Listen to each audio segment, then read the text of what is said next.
15,000 টাকা দিয়ে দেয়, জিনিসটা আমারে দিয়ে দেন। এই যে টাকাগুলা।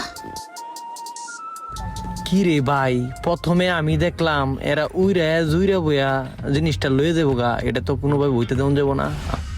এ ভাই থামেন, কি শুরু করছেন আপনারা? এগুলা দেখতেছেন না কথা বলতেছি আমি, ফার্স্ট পার্টি আমি। আর ভাই থামেন না। আরে ভাই আপনি থামেন, এত কথা বলেন কেন? এ ভাই থামেন, আমরা তো কথা কওয়া লাগবে না, জিনিস বুক হয়ে গেছে, এই টাকা দে। ভাই লোন তো টাকাগুলা। চল কাম হইছে, চল। ও মামা চল চল। এ ভাই ভাই আপনি এটা কোনো কাম করলেন? জিনিসটা আরেকজনের দিয়ে দিলেন, জিনিসটা আমি নিতাম। আরে ভাই সমস্যা নাই, দুইটা দিয়ে গেছিল তো আমার ফরেনিয়াররা, একটা যে নিচে গা না, আর একটা আমার কাছে আছে। আমি চাইছিলাম এটা মানি ব্যাগে হাজার রাখবো, আপনি এটা নেন। তো ভাই এটা আমি নেই, আমার কাছে তো হেরার মতন এত টেহা নাই, আমার কাছে কিছু টেহা কম আছে, আমারে দিবেন। আরে টিয়া কম আর বেশি আপনি নেন তো।